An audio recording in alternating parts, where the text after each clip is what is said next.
This computer, there we go. Okay. This was my thing to remind myself to start recording, so here we are. And also a reminder to all of you, is there anyone who's really freaked out as being here? I'll go over there. So for now, it's just me and Hillary on camera. As you gradually gain courage, come on camera, on board with us. Okay. Today's plan. So today the plan is to do a brief introduction and mission. And I'm interested in sharing with you all some of the mistakes that I and the groups that I've worked with have made and how we've learned from those. And I'm hoping to get some help from you in those areas, because certainly we've solved some problems, but I'm sure we didn't have all the possible solutions. So if other people have good ideas on those, I'd like to see if we can get as much participation there as possible. Your mistakes. So I'm going to take, after the introduction and mission, I'm going to take a while and talk about our mistakes and give you some time to do input. And then towards the end, I'm hoping that some of you will want to talk about some of the mistakes that you have made. Because I am absolutely sure that if I'm the only one talking here today, everybody will learn much less. And then we'll have some conclusions, of course. And if anyone is interested, it's the end of the day here in Italy. So if anyone just wants to hang out after I've stopped recording and have a little more additional community building, then that would be awesome too. Okay, mission statement, because, you know, of course. All right, so my goals here today are that participants come away with at least one new solution on problem-solving idea. I'm hoping that'll be true for everyone. I would really like, goal number 2 is to break down some of the barriers that keep us shy, non-participatory, off camera.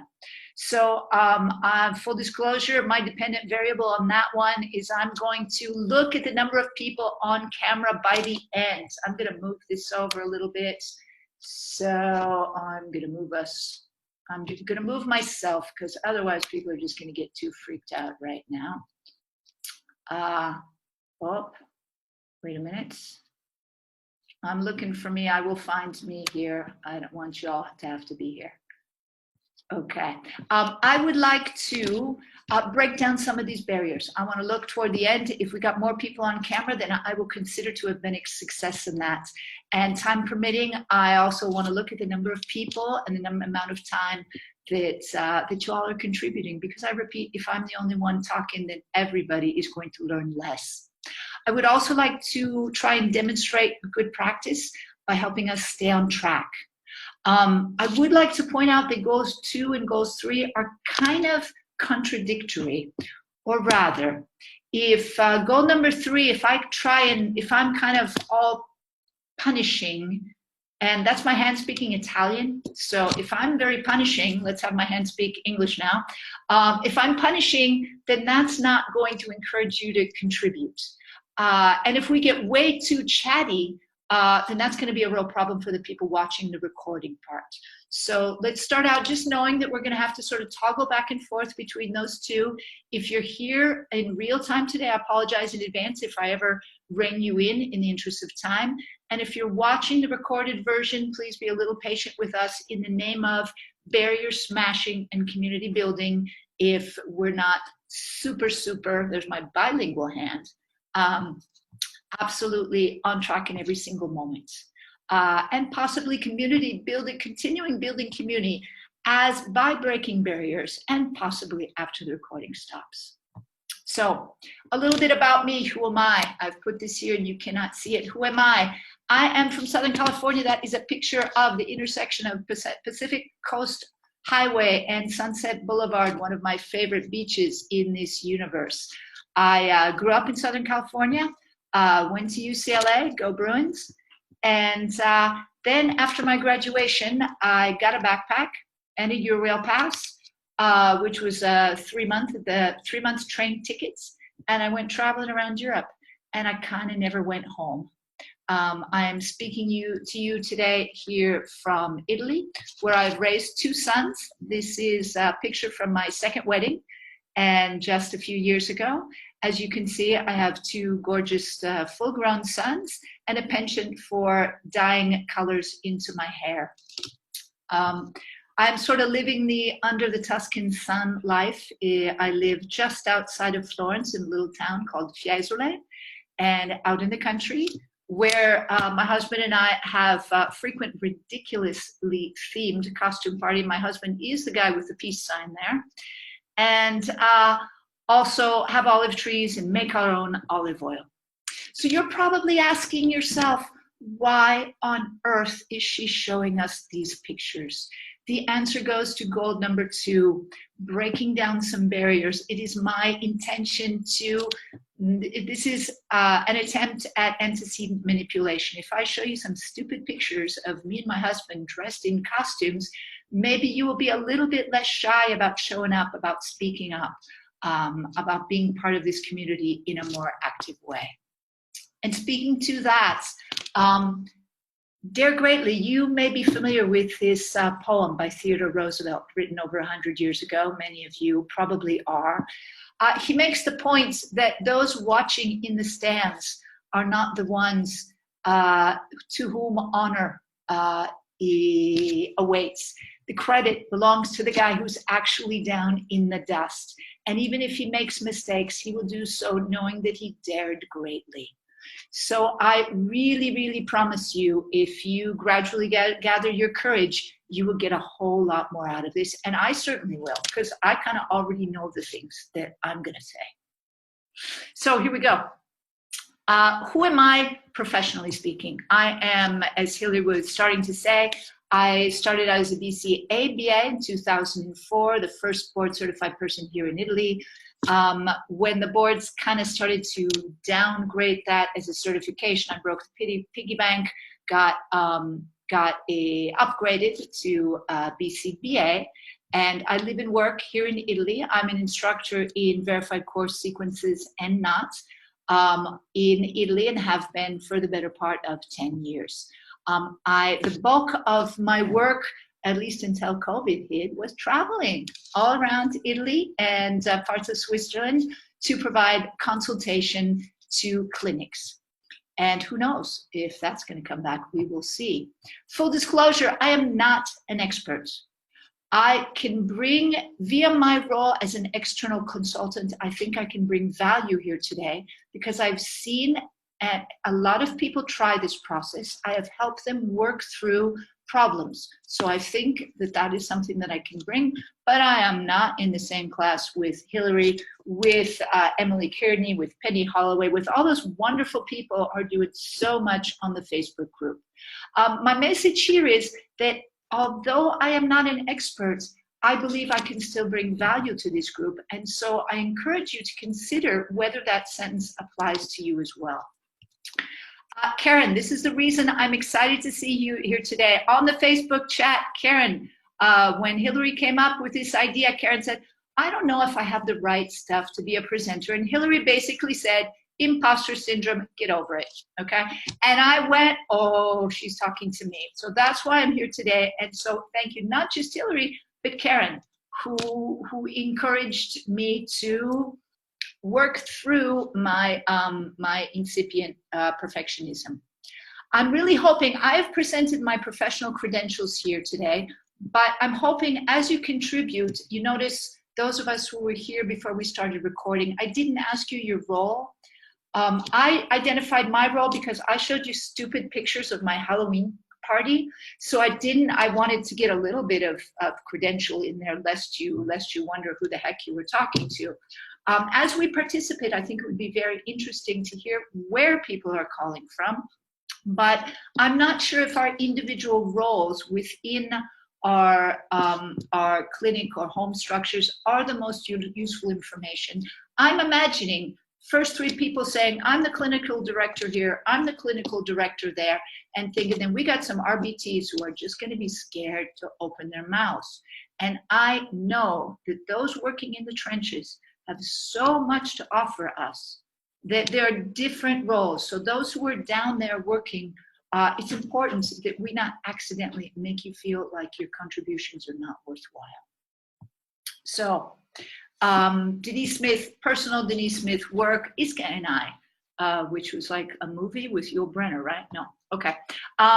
Greg Hanley first came to Italy in 2015, 2018. I was lucky enough to be in the audience in those days. He then started coming to the general area of Naples, Ottaviano, to the IRFID group, starting in 2019. And now they have an ongoing project that I try and eavesdrop in whatever ways I can. And a shout out to Floriana Cagnello, who is the clinical director, Luigi Ovino, who is the overall director, I believe, and awesome Andrea Benito and the guys at Garage 94, which you may know as the creators of the app. I call Andrea Awesome Andrea because I couldn't remember his name when I first met him, but the name sticks. He's awesome. The guys are all awesome in that app. My current weaknesses here are a detailed familiarity with the cabs. If somebody asks about cab 7 or brings up cab 12, I'm going to pull out my cheat sheet here because I do not have that detailed information immediately accessible. The whole open door thing, I'm not familiar with that. Other recent evolutions, Dr. Hanley was supposed to be here in May, and we all know how that went down, right? So I'm a little bit not completely up to date on the more recents. So that's what I got going on. Okay, there we go. First, I'd like to talk to you very briefly about some of our successes, early days. So what do we do? As an external supervisor, so I would go to once a month, most typically, to various clinics around Italy. And after we saw Dr. Hanley speak in 2015, we were on fire. Let's do this. What are some of the great things we did? Of course, we reduced problem behavior for a number of clients. I'm proud of the fact that we were doing cab branches before branches was even a term. We got on to the fact that that was important to do. Here today, I don't think we have Simona Vergine, who, let's double check in, I think not. Simona is one of the people that, first off, she is also in Puglia, where Maria Grazia is, and she, with her staff, realized as part of her master's thesis. So we got people doing really awesome stuff while they're still in school. As part of her master's thesis with a young adolescent man, they realized that they couldn't keep it at the table. So they started introducing branches, just realizing that was important for them to do. And that is something I think we can all learn. Dr. Hanley has taught us from the very beginning that we need to have strong behavior and analytical principles, but not stick to a recipe book because that's what's written. So we have to find that balance between following procedures and knowing how to adjust those for our specific clients. We saw increased learning, and I feel like we have a decent experience in various response forms. The fact that we're doing it in Italian could conceivably be helpful because we automatically go, especially with gestures, different places. So that could conceivably be helpful. Our successes, however, were really limited by a variety of mistakes. And that's what we're here to talk about because, mistakes, I feel like we can all have that common page. We all make mistakes, and if we're all learning from them, then we are all in the right place here together. Okay, the very first, biggest, stupidest mistake that we made was to skip the ISCA. Okay, and we were just going, and I'll take responsibility for this, we were going to stop. Okay, it's a combination of positive and negative reinforcement. Let's just get with the treatment. And that was the only reason I bring it up. We made other mistakes that I'm not going to talk about today because those are things that have been ironed out, mistakes that I don't think people are making today. However, skipping the ISCA is something that I still see asked on the Facebook. Can't we just move to treatments? So I feel like that's a point that is worth pointing out as a big mistake that we made.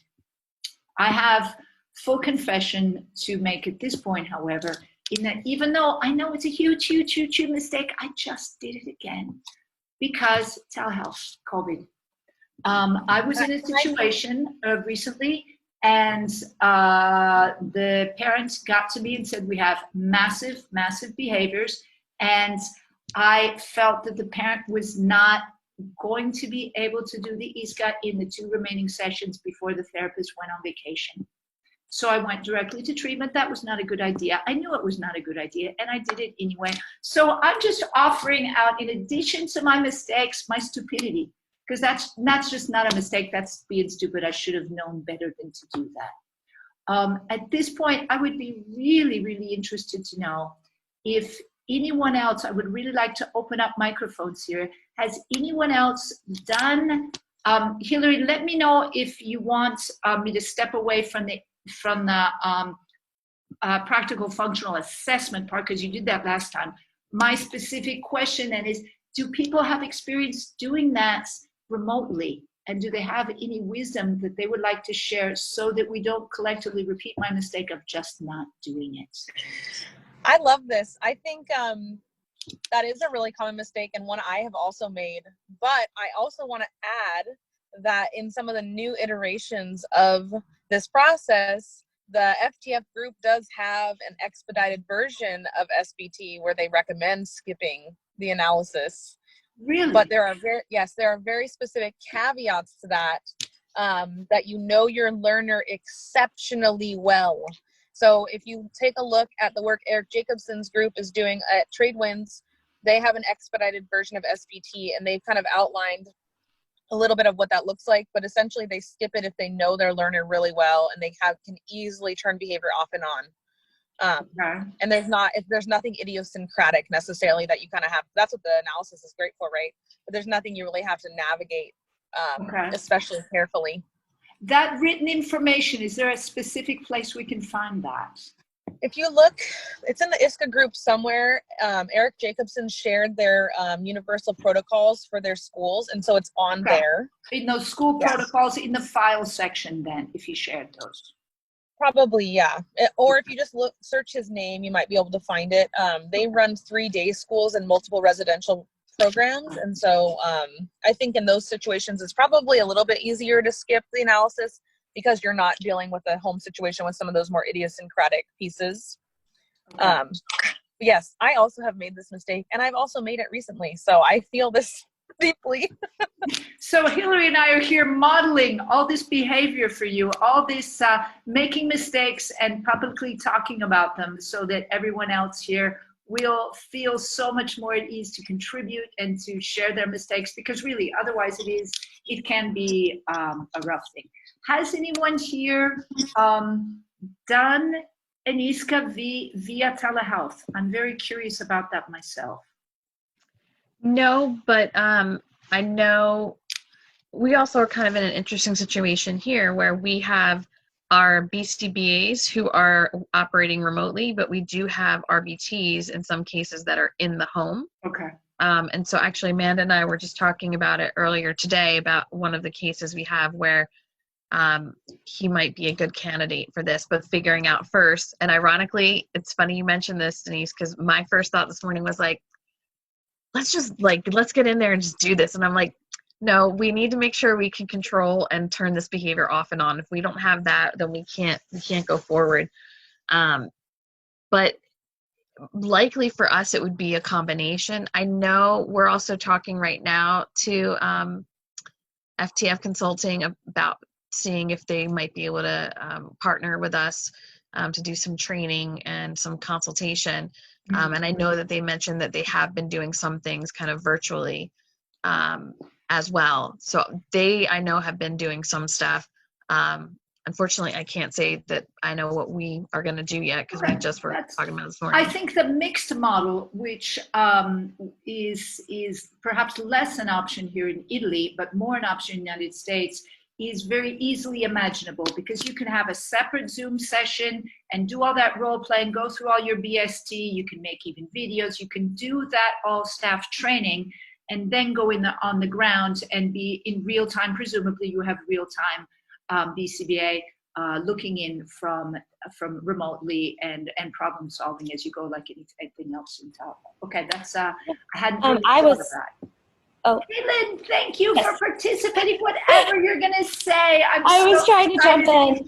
That you're speaking is just fabulous. I just completed my first telehealth ISCA actually last week. Okay. And it was with an RBT. Congrats. Interesting. Thank you. So the it was a mixed model, so the RBT was there. Mhm. I would say the biggest things that I've kind of noted so far, you do need a really strong experimenter who has a really strong understanding of the why.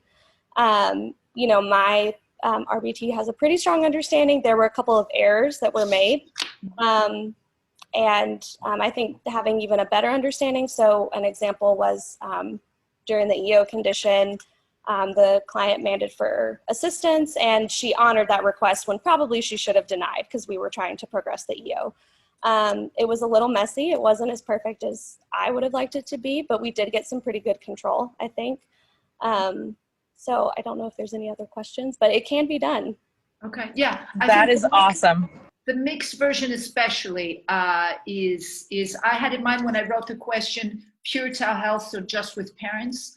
And if any of you are interested in terms of telehealth, Dave Wacker's group, Kelly Schultz, and who else? Matthew O'Brien, Seuss, Lindgren, they have a lot of research doing through telehealth a functional analysis that is not the practical functional analysis, but presumably all of their research should be applicable in this field as well. They've had very good success, so it leads me to think that it is quite feasible, even done directly with parents through telehealth. Through the ISCA group, I have connected with quite a few people who are doing this via telehealth exclusively. Mm-hmm. And so if anyone has questions about that, if you just post in the group too, there are quite a few people that I've talked to who are doing this exclusively over telehealth. Something that I wanted to say to you, Hillary, if there's shuffling around of the topics, I noticed telehealth is something that's scheduled quite a bit down the road. Given the state of affairs all over right now, that might be interesting to, if slots get shuffled around, that might be something that'd be interesting to do. To prioritize a little bit, yeah. As of right now, I only have the next one, which is overview or nooks and crannies, has a presenter. So I'm gonna end up posting in the group again and asking people if they want to be presenters, because I don't want to be the one doing every single one. Well, that's why I'm up here showing stupid pictures of myself. I'm talking about my mistakes. I'm trying really hard to be a role model for people not to be shy, getting themselves I love it. But that's a great idea. Maybe we'll put telehealth after the next general overview before we move on to more nooks and cranny stuff. I think that's a great idea. Okay, it is unfortunately quite the topic. Okay, what are some major mistakes that we have made? Moving on, I just wanted to briefly talk about that, the ISCA part. Major mistakes that we've made in terms of treatment. Okay, moving too slowly was a mistake that we made more in early days. And so that's not the biggest, excuse me as I mess with this, okay. That's not the single biggest mistake that we've made, but when you do move too slowly, something that has been extremely helpful to me in more recent development has been discriminative stimuli for practicing. The headbands, the armbands, the whatever it is you're doing. And in my case, I have found very useful specific instructions to parents. So here in Italy, we had hard lockdown in the spring. We have a lot of limited services now, perhaps similar to what's going on in the United States. So lots of parents doing this, proportionally speaking. So the treatment part. So if you are able to give parents specific instructions, you've got your headband, your wristbands, whatever it is, do it. Problem solve with them twice in the morning, once in the afternoon, whatever might work for them. I have found that to be very helpful. Other problems that we made, especially early on, we're not progressing the EO, sort of cheating, okay? Sort of continuing to walk on eggshells, even as we were all the way down to cab whatever.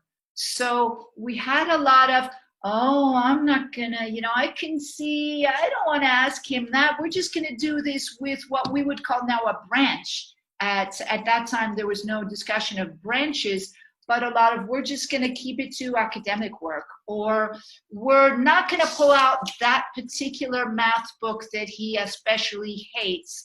until we're really far down the road. So not progressing the EO is something that has been a problem for us because it all comes home to roost. You get all the way down the line. Now, I gather that the general advice is that there may be learners for whom you want to do that. And certainly if you have some one particular horrible thing, I can definitely envision not necessarily working on the very worst of your problems, but to be aware of what you're doing. And that was our problem. We were not really fully conscious that we were not progressing. We were sort of kidding ourselves. That's the point I'm making. The point is not the decision that you make, which may or clinicians know their specific situation, but to be aware and not accidentally decide that which you are not aware that you've just decided through your behavior. Not randomizing the trial, that's very close to that. When we're working on CABs, we've got that randomization. So let's say we've got our 10 trials, 2 tolerance, 3 FCT, and 5 CABs of whatever level we're at. I have a very, very easy solution. We rip up 10 little pieces of paper, okay? And we write on them and we just shake them up, pull them out of the hat, write them down on a piece of paper in that order. Once we've done that, then we can use that same list, like maybe we've worked through it this way, then we can the second time work up that way, or start at 5 and go backwards and then go forward, some variation so that it's not predictable. My point here, however, is that we were cheating there too. So maybe I had it all written out, and now I'm supposed to do 3 hard CABs, and I can see, and I think, oh, let's do that surprise shorty now. So we are accidentally doing the same thing here. We're accidentally avoiding problems instead of dealing with them. So my encouragement is to respect your randomization, because if you don't, again, there are problems that you're not dealing with, and it's probably best to deal with them earlier rather than later. Again, I'm not trying to put out advice, as we've already established. I'm not a huge expert. I'm trying to draw your attention to things that can easily escape our attention, that we're not really on purpose avoiding EOs, that we're not noticing that the parent or the therapist is not randomizing because they've got their list there. They're doing a little bit of everything. They're doing it in more or less random order, but they might be kind of cheating on it, and that has been problematic for us.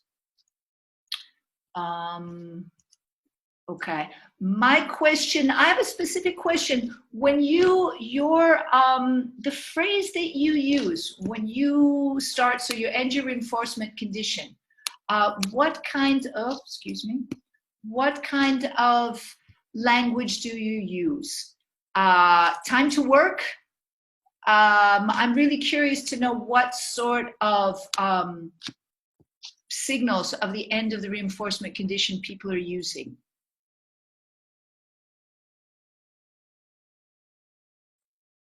Come on, there greatly, somebody. No? The one student I did it with, I used the phrase, "it's time to do work." Okay. I think sometimes we also added in, like, we're all done with whatever he was using Right. at the time, and then also said it's time to do work. Okay, Just so kind of the done signal. playing, time to do some work. Okay, Yeah. all right. We target 3, sometimes more cabs at a time. At a minimum, we're targeting 2, and so we usually make the statements, the SDs, different so the child knows what cab branch we're running. Okay. And we do that kind of purposefully because we want to. We don't want to teach a person that no matter what anyone says, when it's time to be all done, you just comply no matter what. Like, it's good for you to want some more information about what you're going to do. Okay. So some random ones are like, okay, I'm going to take my shoes off now for somebody who has issues with feet, for example, or it's time to go change your pull-up. Or we use kind of more specific. If it is table work, we might say, like, it's time to go to the table and do some work. Or maybe it's time to go to the table and get a haircut, or it's time to go to the table and cut your nails. So we do whatever it is. We just try to include some indicator, especially if we're running more than one branch, kind of what branch we're running, so that person also what we found is later on, if we forget to say like it's time to go to the table and do work, they'll be like, and we'll say like it's time to be all done. Sometimes our learners will demand for more information, which is really cool. And they'll say, well, what are we going to do? Which is a really cool extension for kids who maybe wouldn't have asked that question before, because they kind of want to know, right? Yeah. So I love that part of it. That is very helpful to me, because so if I've correctly understood, in the early stages, you're going to use a generic, most likely time to work, not a specific time to do your homework, for example. And then when you start branching out literally into different branches, then you use branch specific. Yep. That's really helpful to me. Thank you. That is a question that I had. And I think people might do it differently, right? Like I think there's kind of two thoughts here of like, you don't want to give too much away because you're really trying to avoid prediction. Exactly. So I think some people might say, you know, don't tell them what you're going to be doing, but, and it almost, I mean, I guess I could theoretically see that being a little bit of walking on eggshells, because if you have a learner and you're like, all right, it's time to be done, come follow me and do this thing, and they're a little bit surprised at what you're doing, you might get a little bit more problem behavior. Mm-hmm. But I also think from a humanities standpoint, I think it's really important, at least in my practice, to tell my learners what I'm going to be asking of them. Like, you know, we're going to go outside versus we're going to go to the toilet. So they can at least maybe prep themselves a little bit for what's to come. They still don't know when we're going to terminate the trial, but they know what trial we're kind of running. Mm-hmm. The other thing I wanted to really quickly say is, I put this in the chat, but I went to a workshop with Dr. Hanley a while ago, and he used this really cool analogy that I want to share about the walking on eggshells. And he talks about two triangles of treatment. And so when you're thinking about your cabs that you're going to be targeting, you want to get the top of the triangle, where the highest part of the triangle you can get to, where the heat is the hottest. And then treatment runs downhill. But if you're hitting the lowest part of the triangle, then treatment does not run uphill. And so that's that kind of walking on eggshells thing. Like maybe the academic table stuff is lower on the triangle than, say, changing your clothes or going outside or playing a game. And so I know the table time work activity one is a really popular cab, but it might not be where the heat is the hottest and your treatment is going to make the most impact, because your treatment doesn't roll down. If you're doing, let's say, academic tasks is what you're targeting, but brushing your teeth is harder. You're going to have to extend treatment up the triangle, but you won't have to extend treatment below when you go to generalize. So I think that's a really good way to conceptualize walking on eggshells. So if you're running trials and you're like, oh, I don't want to do that because it might make him upset, then you should probably take a step back and think about, what might I be missing in my treatment here that I still, maybe I'm not treating that piece of it, and address it in your cab branch. Exactly. Yeah. So that's very earlier. Similar to our not progressing the EOs. Exactly. Earlier. Yeah. That's very helpful to me. The idea, the general and then specific as you get to the cabs, that really answers a question that I had. I think Denise, oh, sorry. No, Karen, go. I think so much of it still comes back to the thing that everybody hates to hear, but it's true, is it all depends on the individual. So for individual learners, you may pick a different one because maybe it's something that they haven't, haven't heard before, or you may be something that, again, it may be the same signal that the teacher uses that sets them off and has them destroy the whole classroom. So you want them to kind of respond to that in a very different kind of fashion. And it is hard because, again, it really does depend on the learner. And I know we have a school, an adult program, and an insurance-based clinic. So, it depends on, if we're working in the home, we probably wouldn't say it's time to work. But if in our school setting, because this particular student was in our school, and it was academic, it was anything academic that you placed a demand on him. So that made sense.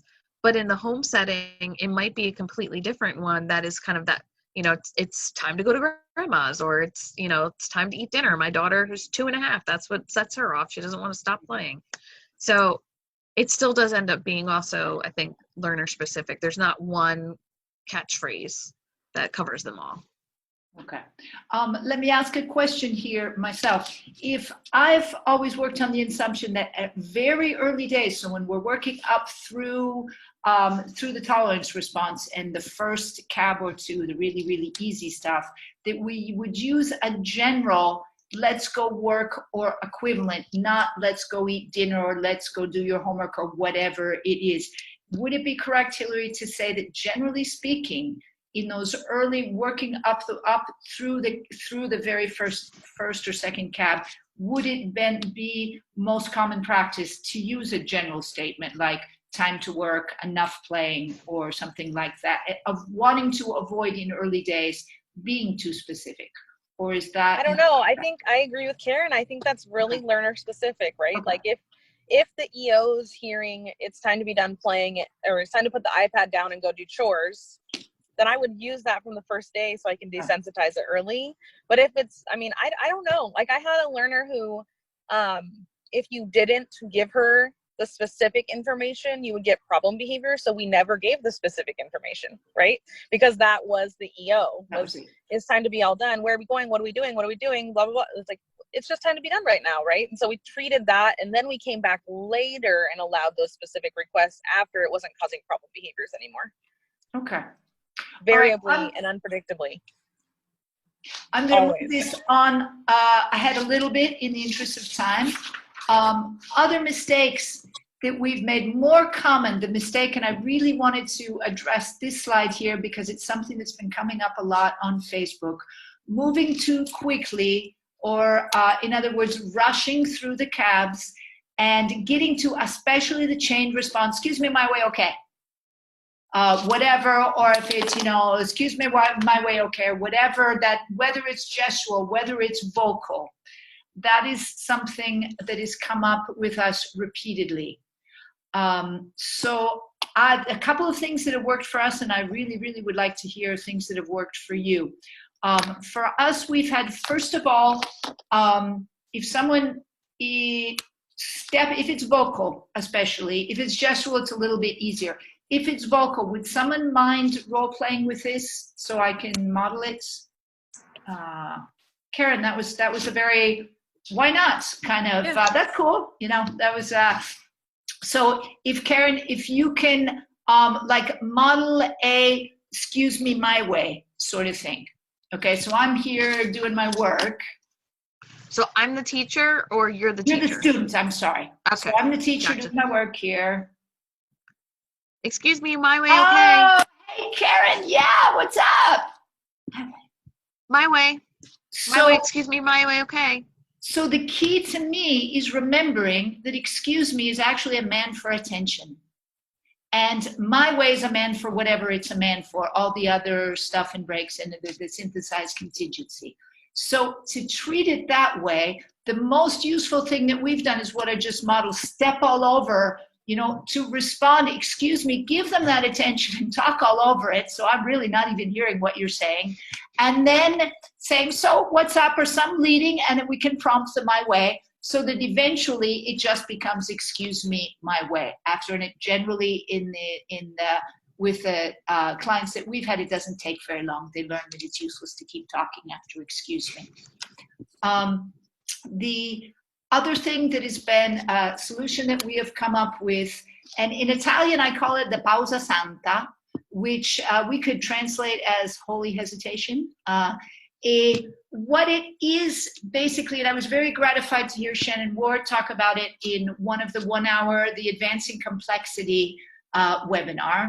She codified it as increasing a little pause. So we're talking about the tolerance response, especially so if we use that example of to say we've solved the problem of, excuse me, as a man for attention, I turn my way, whatever version we have. And we're working on, we've mastered the tolerance response, but we still have some things to work out there.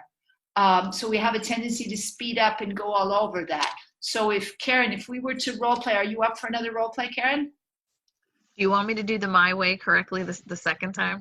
Yeah. Let's say that we've solved that problem, okay? So let's say you're getting the tolerance response, and I'm gonna push it a little bit. So I'm here doing my work, whatever. Excuse me, my way. Okay, so let's say we've solved that problem. So Okay. we've got the excuse me why, so I'm just doing my way. So I'm doing my work. My way, please. Okay, let's, I would, if you can call my attention, say, excuse me, and then I'll turn around and I'll turn to you and then you can say my way. Okay. Okay, so I'm doing my work. Excuse me. So we've already had the stimulus before. I've taken away your toys or whatever.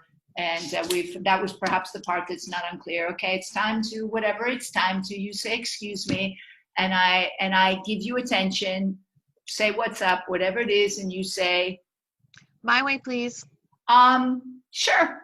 So that little Shannon Ward talked about as a 1 to 2 second pause, and then pushing it until it becomes a 3 to 5 second pause, and that's where the holy hesitation. I like pretend I'm thinking about it. We've got to kind of okay. If we can put in that holy hesitation, then the learner is waiting patiently, and he's sort of getting some help by I'm visibly thinking about it. I may be mumbling, oh, we got some work, but he's waiting patiently, and that's a sign that we've got some strong behavior going on, and that tolerance response, that waiting there, he's not chaining it all together. And if I can insert that longer pause, it's a clear proof that he's not chaining it, and we're teaching him to put that in. So it was interesting to see Shannon Ward more codify my holy hesitation. In other contexts, we have talked about, I consider it like an Alzheimer's moment. It's can I have my way? Yeah, it's like I got distracted for a minute. Oh yeah, sure, I'm sorry. Yeah, of course you can. So it's building in a pause so that we're sure that behavior is strong and not all chained together. I'm really looking for wisdom on these. This has come up a lot in Facebook. I was very interested. Someone whose name Cindy, the woman who's doing the videos with her son, and she had him going my way, okay. So he had a verbal my way and a gestural tolerance response. And I commented that it seemed like that made it easy to do the two at the same time. And she commented that she in a workshop learned that differing modalities, different topographies of response. Hillary, is there anything you can illuminate us on there?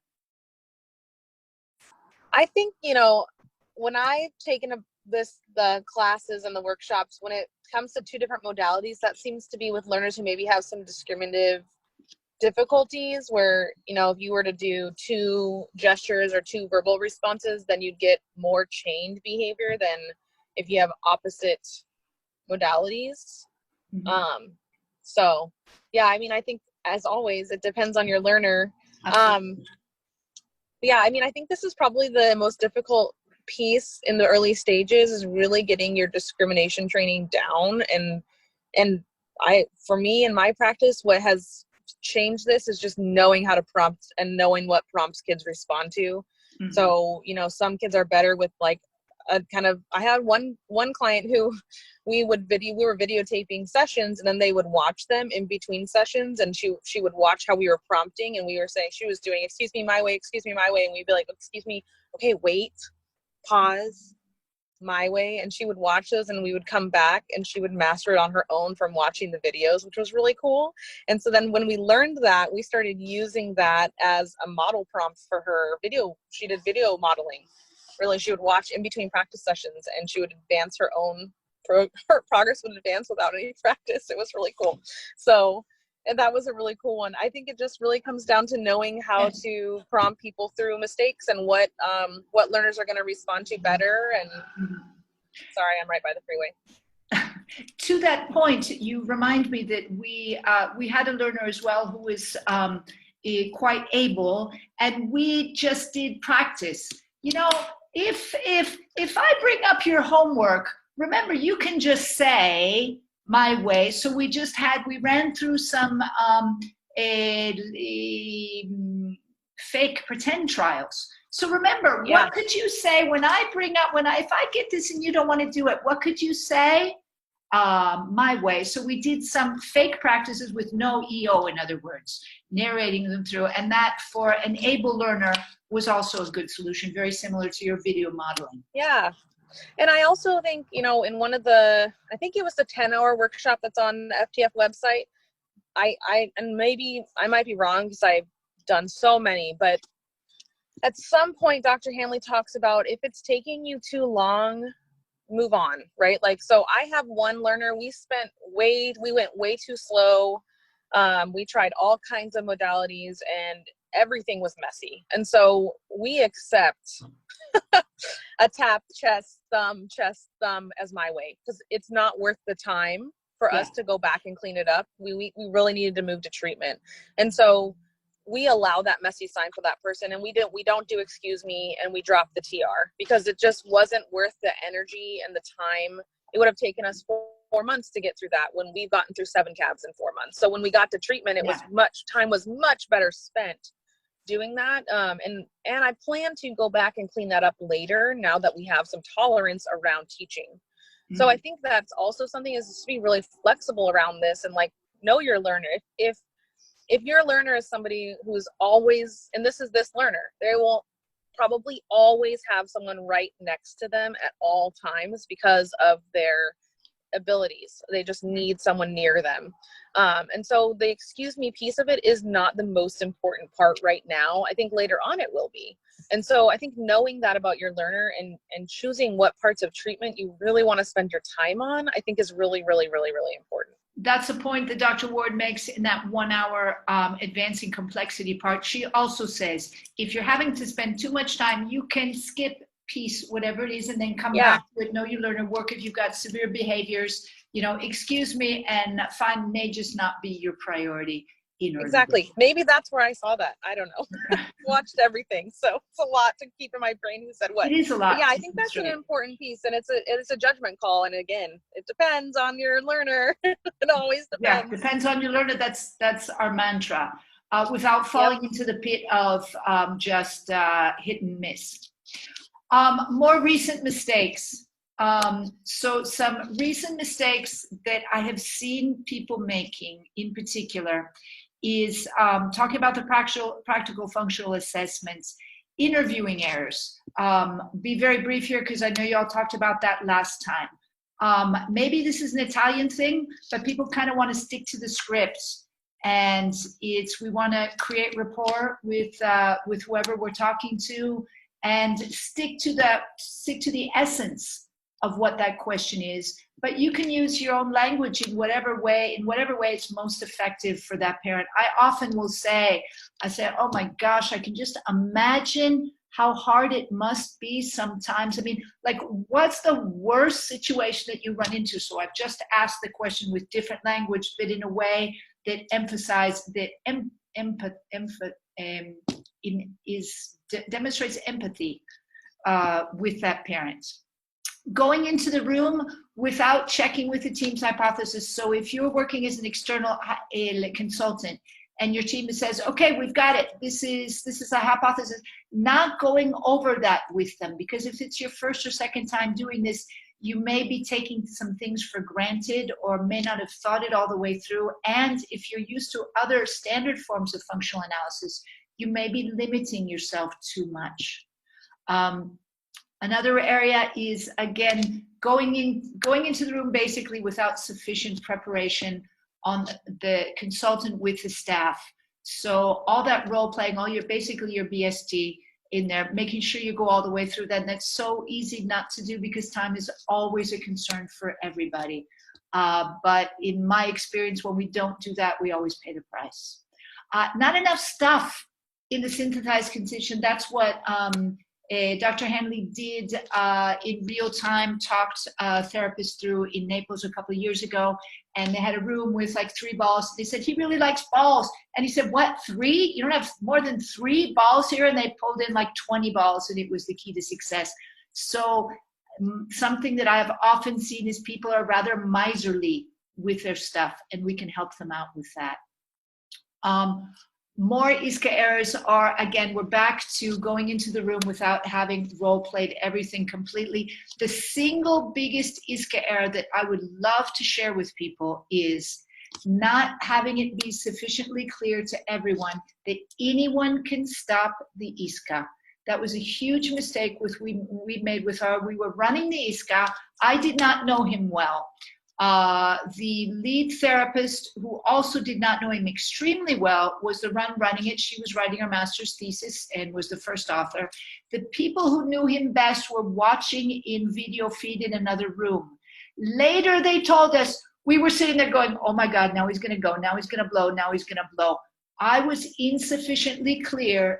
I was insufficiently clear saying, anybody can stop this. They should have known. I should have been clearer, and so that they would have known, stop this now, so that we could talk to them, so we could correct the things that we weren't seeing, but they were seeing. So to me, that's the biggest thing that I have learned. Really communicate that clearly. If you see anything that's not working, stop us. And that would have saved us a lot of pain. I'd be curious, but we're running slow on time. And since you talked about the ISCA last time, I think I'm going to move on to the next slide, unless someone is really anxious to share their pain and keep us from repeating a particular mistake. No? Okay. All right. I'm going to move on here. Excuse my schizophrenic moving back and forth. More recent treatment mistakes. Not supervising closely enough. This is the single biggest mistake that I have made. I have begun wanting videos every single day. So I will be wherever I am for the first day. Maybe we'll run the ISCA and we'll start out. And then I want to see brief videos. Just show me one, send me a video every single day for the first week. And then, because we found that problems have progressed to chaining. Early days, I came back after a month, and they had gotten themselves so deep into this, excuse me, my way, okay, chain. And in that, that was a particular topography problem. We had a young boy who was very small. He was like 3, and he was nonverbal. So his excuse me was tapping the person, as we do. That's a very common excuse me. In Italian Sign Language, I want is the hand raise. So when we can, we will often use that as our my way. It leads so nicely into, what do you want? I want the iPad or whatever, to more specific manding. So often we will use this gesture, my way, as raising the hand. So what happened? This is a really little guy. So when he wanted to say, excuse us, he had to do this. And then when he said my way, he had to do that, and it was virtually identical. And we didn't notice because he's this tall. And when I say excuse me, it's a lateral motion.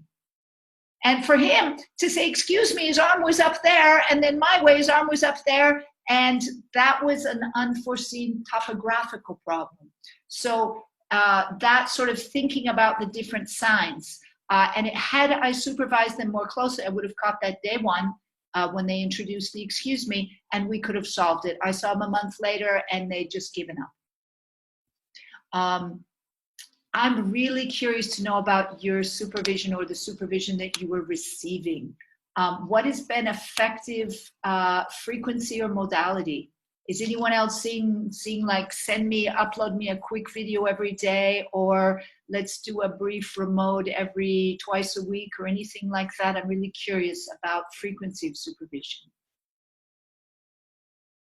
Oh, we got such shy people out there. You even, no matter what it is, you can be so helpful to all of us by sharing, even if it's a really, we get supervised every 2 months. How's that working out for you? And problem solving. It's tough to be shy. I mean, for me, when I was consulting, again, kind of a mixed model. So I was consulting in a district, and I would come once a week in person, but then I would also have them upload videos.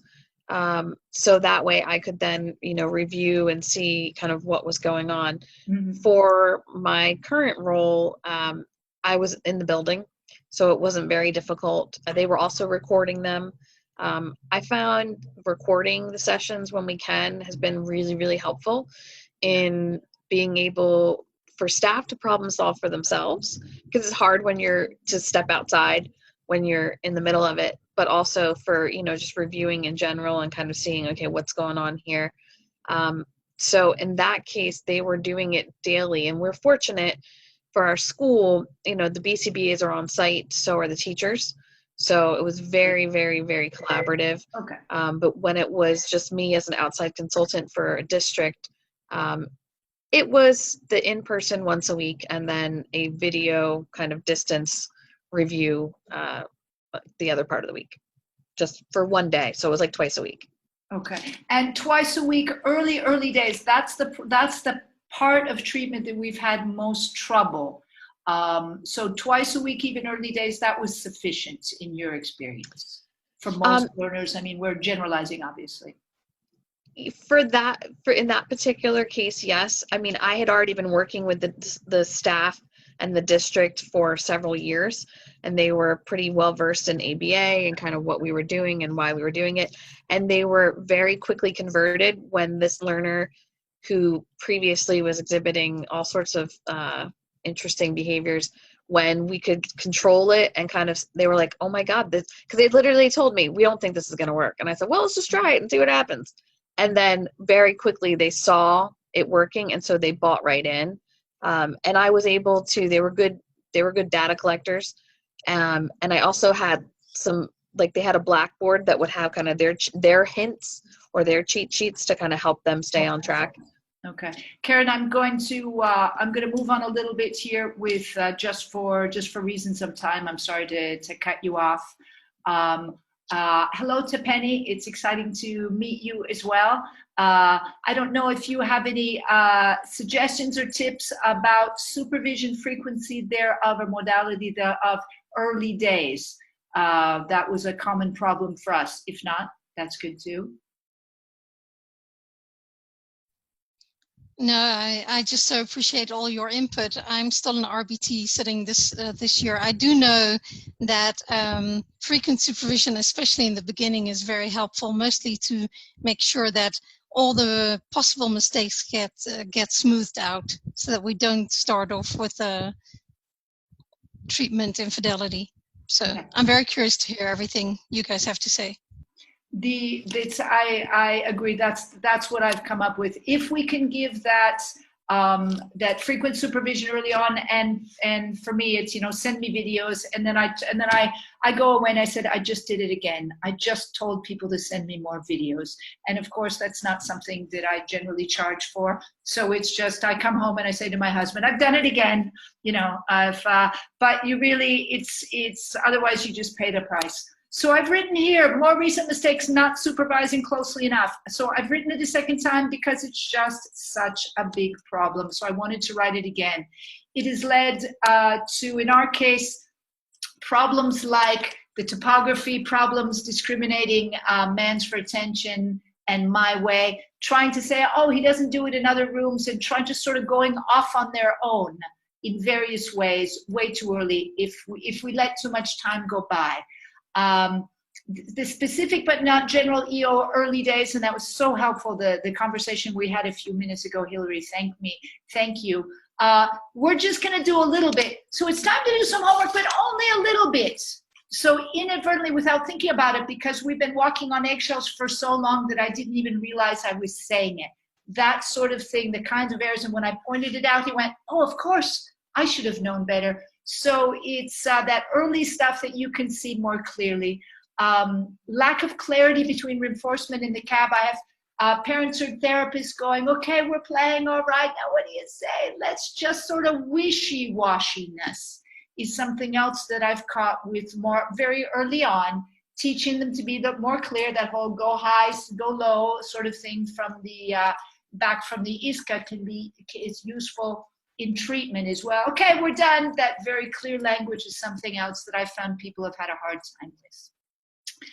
In summary, the biggest things that we have come across, as far as the ISCA, that anyone can stop it. That was something that I was not sufficiently clear about, and it was definitely detrimental, and in one case almost dangerous. Better prep of staff, go all the way through the BST and make sure everyone is really tried, has really modeled it with feedback. More supervision early on. The SDs, some sort of distributive stimuli for the armbands, the headbands, whatever using that has been extremely helpful. And our holy hesitation or pausa santa, those 1 to 2 seconds that become 3 to 4 when we start making sure that we're not chaining these responses, as Shannon Ward talked about. And we are so down to the very end, and I apologize to that. The reason we have gotten down to the end before I gave y'all time is because everyone was really contributing. So I have not been the only one talking here. Does anyone have some big mistakes that they're just going, oh, I really want to save somebody from that big mistakes that our group made? It doesn't have to be a mistake that you personally made, if that's a problem for you, you know, a mistake that you witnessed. Can I add to that, Denise? Absolutely. Who have we have lost? Who is speaking? It's Penny. Penny, I'm sorry, thank you. So I've been in a couple of cases. I think if I've seen one mistake throughout, and it's not a mistake, all of us are learning, is that at any point somebody should be able to come in with a video into your session and just with one look know whether you're in the reinforcement condition or the EO. Okay. And I generally think that when I do hook into somebody else's session, that I'm sitting there thinking, is this reinforcement, is this EO? Because you have placed an EO, but they're still sitting. And I think if there's one thing that that I always feel, okay, let's clean that up, it is making it very clear, because it feels funky, right? People say, I don't always want to clap, it's weird. I don't always want to go low, it's weird. But if it's not clear for that person that comes in and with one image looks at your session, then it's not clear for the learner either. That's yes. So Penny is saying very much what I was saying here. The lack of clarity in between one condition and another is obviously a problem if we're actually doing the ISCA, but it's a problem in treatment. So thank you, Penny. You're confirming. You two have seen that sort of thing. So that's very interesting. That's like your litmus test. Somebody should be able to poke their head in and immediately know, are we in synthesized reinforcement, or are we doing some? Thank you. Right, within a second, they should say, oh, I know what this is.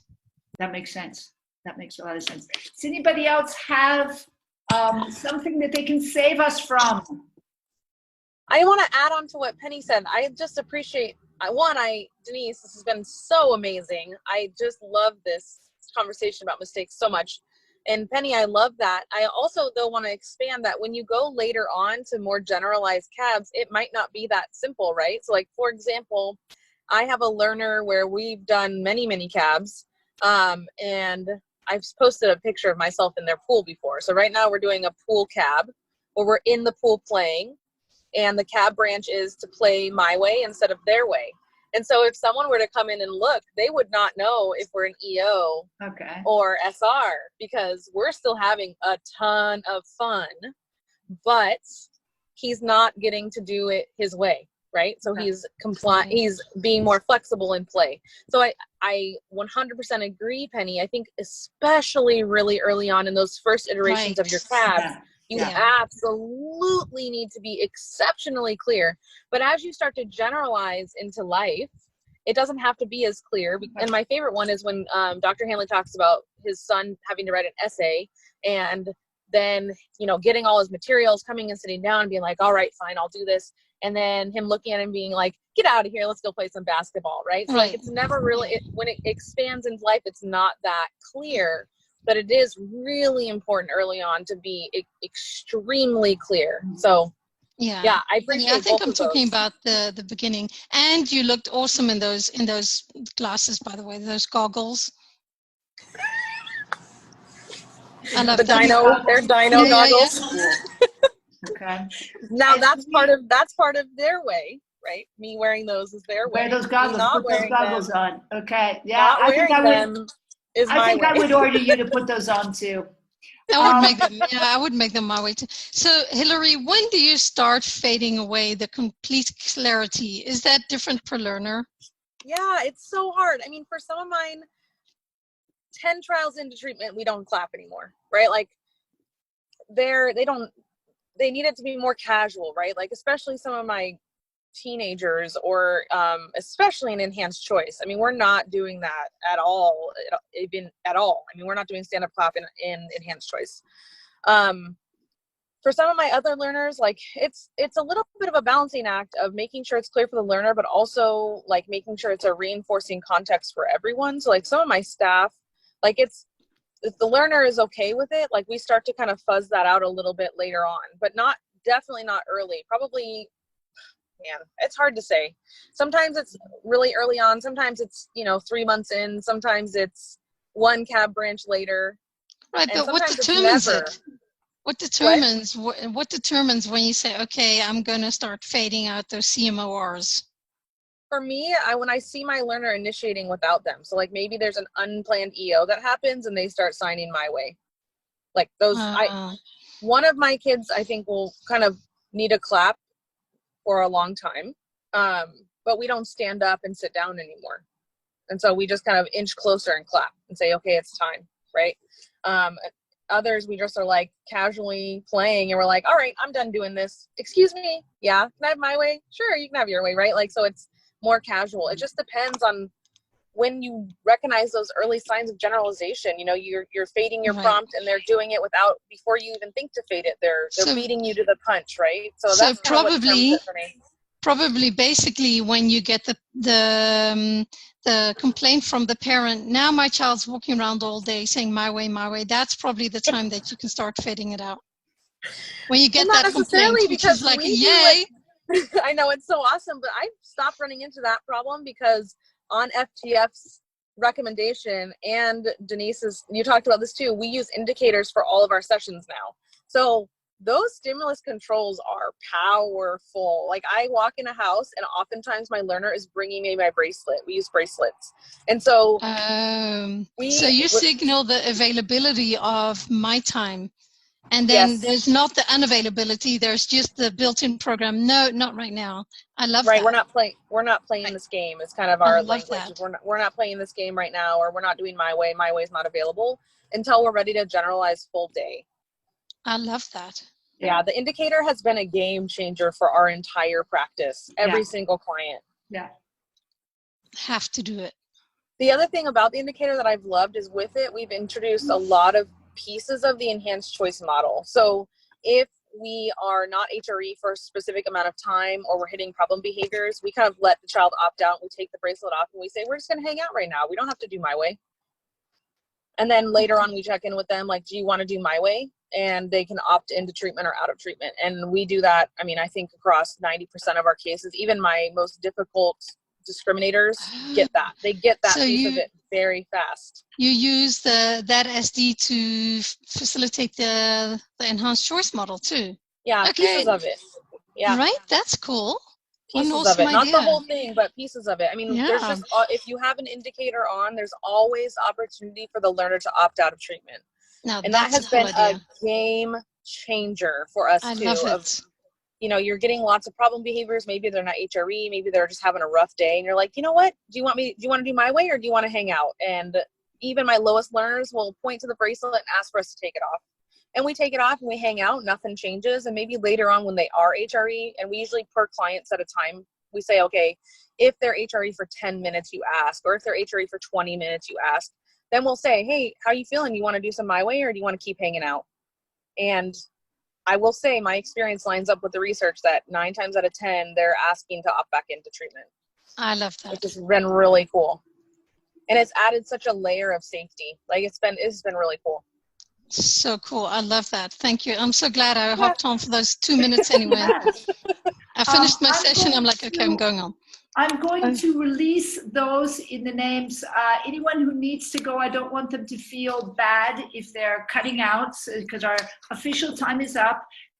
This is my email, either on Messenger on Facebook or directly in email. I'm really, really curious to know if you came away with something useful. If you were comfortable speaking up, we'll have to see as these Hangouts progress what we can do to make that easier. I feel like we stayed reasonably on track. And any other feedback, also possibly to Hillary on where this was, for suggestions for other future Hangouts, what was useful about this and what was perhaps less useful. Please, I would love So that we're feedback. all learning. Thanks, Denise. Oh, it was absolutely my pleasure. I'm going to hang out a little bit because it's 8 o'clock in Italy. It's like cocktail time. I know many of you are in the middle of your day, so I'm going to hang out a little bit if anyone wants to chat. But I didn't want anyone to feel bad who's got to rush onto an appointment or is sick of hanging out in their car.